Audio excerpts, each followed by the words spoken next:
You all got the dockets on the 9th of December. So you wouldn't have had the dockets. No, I didn't have the dockets. We only received the dockets because on the 6th you sent the letter to Sentumule. Yes, yeah. That is what I'm saying. So what would you have based, and that's what I'm trying to get to. You based your facts on the Section 27. Correct. Did you check to anyone before that, or did you base your facts on anything else for us to have those other names? It was on the page that you gave me. That's why those names are there. And how do we arrive at some of those other offenses like forgery and uttering and... Forgery and uttering, we generally put in our 28. That's how I explained it, but he said, I have abused my power by doing that. No, it's a standard thing because out of fraud, we get forgery and uttering. And that's what I said. When you look at that one paragraph where he says the alleged manipulation of procurement processes, that with the PFMA and fraud, almost invariably, there is forgery and uttering. Yeah. And that if we don't put it in, then we can't deal with it. And remember with the... So what they're doing is, do they dissect word for word? Yeah, that's why I stopped watching. Yeah. Today I must have been the dumbest lawyer South Africa has seen. Are you done for the day?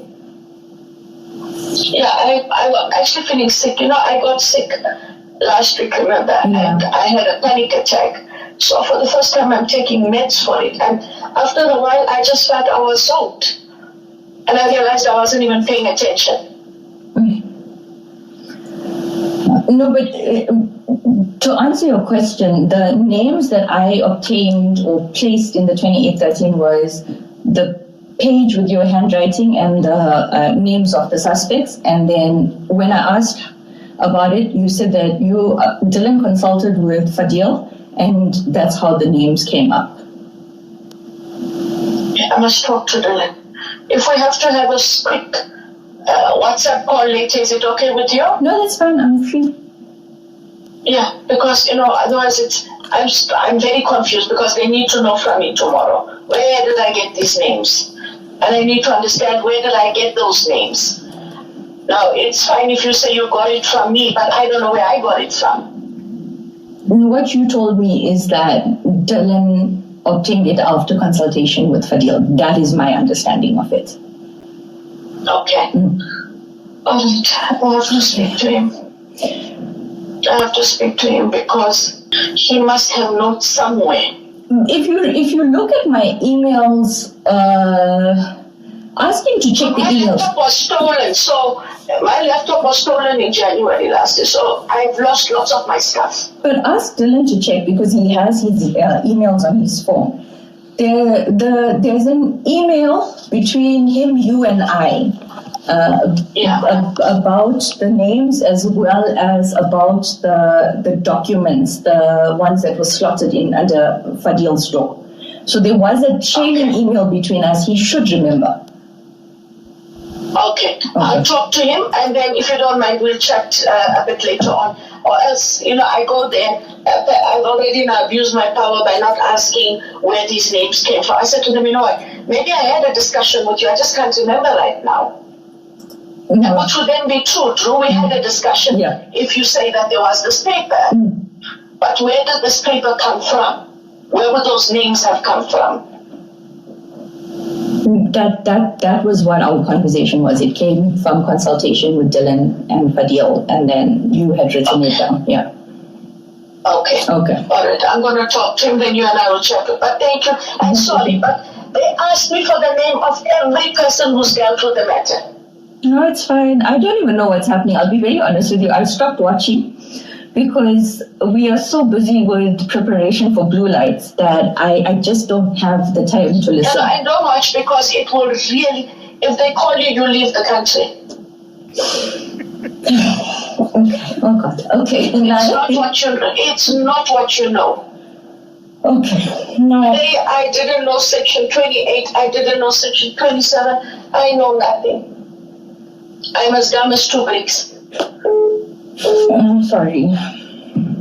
Yeah. But it's okay because you know what? Whether we like it or not, they're gonna make our names shut anyway. Because you can just see, especially when remember he's a judge. For him to make a comment, oh well, this is basic law 101. I'm surprised you don't know it with your 30 years experience. Oh, I don't even know what to say to that. Exactly. And he makes faces, they laugh with each other while you're still answering. It's so unprofessional. Yeah, no, I don't want to go there. Yeah. We'll see what we're all going to do, but it's just going to be a shit show. I'm going to talk to them quickly. Okay, but ask him to check my emails. Former Investigative Directorate Against Corruption, IDEC head Advocate Andre Johnson, has called for stronger oversight mechanisms and additional integrity safeguards within the anti-corruption unit, saying the Commission's findings should help strengthen accountability and prevent similar shortcomings in future. Johnson made the remarks on Wednesday as she concluded 6 days of testimony before the Matlanga Commission, where the Directorate's operations have come under intense examination. Reflecting on IDEC's relatively short existence, Johnson said the Directorate's experience had highlighted weaknesses that require urgent attention, and said given that we are 2 years old, I think sometimes people lose sight of certain things. She said it had become clear that the Directorate needed stronger internal checks and balances, expressing hope that the Commission would recommend reforms that both IDEC and National Prosecuting Authority could implement, and that what has become apparent is that there needs to be a few more checks and balances than there currently are. I'm hoping, Chair and Commissioners, that will form part of your recommendations so that IDEC and the NPA can take them on board. Emphasizing the Directorate's responsibility to the public, Johnson welcomed constructive criticism, saying it was essential to improve the instructions' effectiveness, and said we have a duty to the country and we have to rely on sound minds such as yourselves to point out where we have erred and help us find our way. Her testimony followed allegations before the Commission that IDEC had exceeded its authority by using its investigative powers to influence decisions within the judiciary and the South African Police Service. During questioning, Johnson conceded that the Directorate had investigated matters beyond its legal mandate, including SAPS promotion processes. She also acknowledged that IDEC had investigated the political killings task team, despite the matter falling outside the unit's jurisdiction.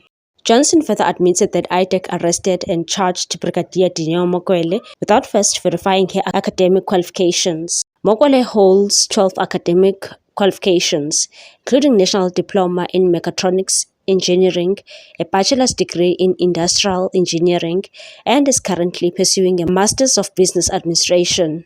Addressing the Commission, Johnson said she had relied on information presented by members of her investigative team, which later proved to be inaccurate, and said I relied on the briefing from my team. The facts I received then were incorrect. She also withdrew an earlier description of Mokwele's appointment as a token appointment, acknowledging that the characterization was unfounded. The developments come after corruption charges against Mokwele, Lieutenant General Dumisani Khumalo, and their co-accused were withdrawn. Meanwhile, Andre Johnson admitted that the relationship he had with Feroz Khan was far more personal than she had initially disclosed. Commissioners questioned her extensively about claims that she improperly shared sensitive police information with Khan while he was under criminal investigation. The controversy centers on a common assault and intimidation case opened by a former crime intelligence officer, Brigadier Lenora Betle, who accused Khan of assaulting her in June 2018. Evidence before the Commission alleged that Johnson sent Khan details from the police docket before he submitted a warning statement to investigators. Those allegations later prompted the Hawks to launch an investigation into Johnson for possible interference with the administration of justice and obstruction of justice. Although the NPA declined to prosecute Khan in December 2021, evidence heard by the commission revealed that a prosecutor had been assigned to consider whether Johnson herself should face criminal charges. When questioned about that process, Johnson declined to respond, invoking her constitutional right against self-incrimination. She mentioned that answering questions on the matter could expose her to criminal liability. However, it was a series of personal text messages between Johnson and Khan that drew the sharpest criticism from commissioners. The exchange showed Khan referring to Johnson as high gorgeous, inviting her and her children to dinner, and asking for her help after claiming the Hawks were plotting against him. Co-Commissioner Sandile Khumalo said the messages painted a picture that differed significantly from Johnson's earlier description of their relationship. He pointed to one exchange in which Khan sought Johnson's assistance over his concerns about the Hawks, after which the pair arranged for him to enter IDEC through a VIP entrance and proceeded directly to Johnson's office instead of following normal visitor procedures.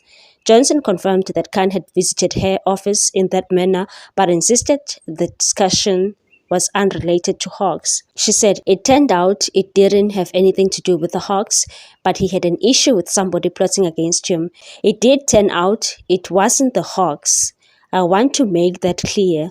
Khumalo rejected the suggestion that the meeting was official, describing it instead as a personal visit. Johnson said, "I accept that."